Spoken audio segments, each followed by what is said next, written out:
datang di channel Gereja Katolik. Sebelum memulai podcast, mari dukung channel ini dengan cara subscribe, like, dan share video ini. Tema podcast pada hari ini saya akan membahas mengenai arti menjadi Katolik.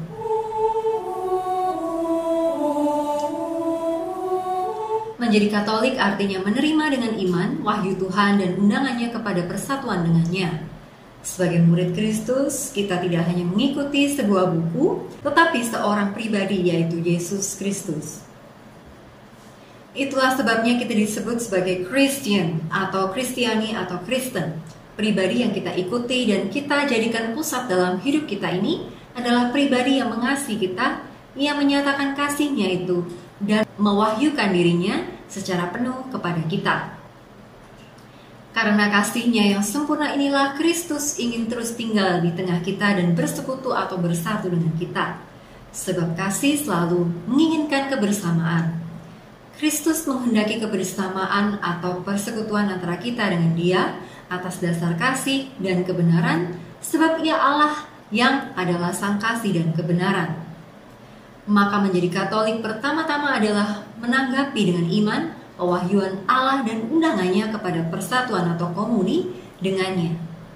Maka menjadi Katolik adalah menjadi seorang Kristiani, sebab seorang Kristiani sudah seharusnya menerima segala yang diwahyukan Allah di dalam Kristus. Iman yang dimaksud di sini menurut Konsili Vatikan kedua, Katekismus dan pengajaran Paus Yohanes Paulus kedua adalah iman yang terdiri dari dua unsur. Yang pertama adalah unsur pribadi, yaitu percaya kepada Allah akan segala kasih dan kebijaksanaannya, sehingga kita mau menyerahkan diri kita tanpa syarat kepadanya. Dengan kata lain, kita lebih percaya akan kebijaksanaan Allah daripada kebijaksanaan diri sendiri untuk menentukan kebahagiaan kita, dan kita lebih percaya akan kuasa rahmat-Nya daripada kekuatan sendiri untuk mencapainya. Yang kedua adalah unsur objektif, yaitu kita percaya akan isi wahyu yang diberikan Tuhan dan memegangnya sebagai sesuatu yang ilahi. Maka unsur pertama adalah percaya kepada Allah yang mewahyukan, dan unsur kedua adalah percaya kepada apa yang diwahyukannya. Dengan demikian iman dapat digambarkan dengan perkataan ini: kalau Tuhan yang saya percayai sebagai pribadi yang baik, penuh cinta kasih dan bijaksana, telah mewahyukan sesuatu kepada saya, maka atas hormat dan kasih kepadanya, saya mau menerima apa yang diwahyukannya itu. Iman Katolik mengajarkan bahwa Tuhan yang kepadanya kita percaya telah berbicara melalui Kristus Putranya. Sebab Allah mewahyukan bahwa Ia yang dalam perjanjian lama juga disebut sebagai Yahweh, Adonai atau Jehovah, adalah satu dan sama hakikatnya dengan Yesus Kristus, sebab Kristus mengatakan, Bapa dan Aku adalah satu. Yohanes 10 ayat 30. Kristus yang sama ini mendirikan gerejanya yang oleh kuasa Roh Kudus diberi karunia kesatuan, kekudusan, keseluruhan, dan kesinambungan dengan jalur apostolik di sepanjang sejarah.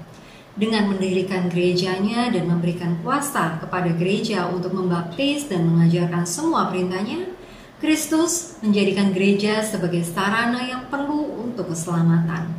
Peran gereja sebagai tanda dan sarana keselamatan, di mana Allah terus melaksanakan karya keselamatannya secara sempurna dinyatakan dalam perayaan Ekaristi. Itulah sebabnya dikatakan bahwa gereja lahir dari Ekaristi dan Ekaristi lahir dari gereja. Sebab gereja lahir atau memperoleh hidupnya dari pengorbanan Kristus. Sakramen-sakramen sebagai peringatan akan pengorbanan Kristus itu terus menghidupi gereja dan gereja terus menghadirkannya. Selanjutnya, menjadi Katolik artinya setia kepada Tuhan, Kristus, gereja, dan diri sendiri. Rasul Yohanes mengajarkan bahwa kesetiaan kepada Tuhan diukur dari kesetiaan kepada keseluruhan pengajaran yang dikenali sebagai wahyu ilahi sejak awal mula. Jika Allah menghendaki agar kita menerima ajarannya dengan menerima ajaran para nabi yang mencapai puncaknya pada penggenapannya dalam diri Kristus, kita menerima kehendak Allah ini dengan menerima Kristus sepenuhnya.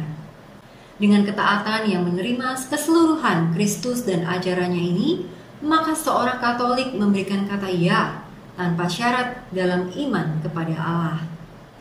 Pemberian persetujuan iman tanpa syarat ini menjadi tanggapan yang mendamaikan bagi hati kita sebagai manusia yang senantiasa resah atau gelisah sampai kita beristirahat di dalam Tuhan.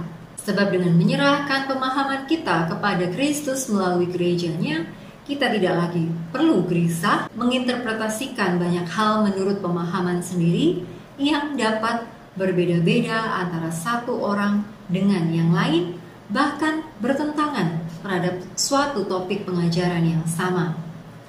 Dengan menerima sepenuhnya pengajaran gereja, kita memperoleh kepenuhan makna ajaran Kristus, dan ini menghasilkan ketenangan bagi jiwa.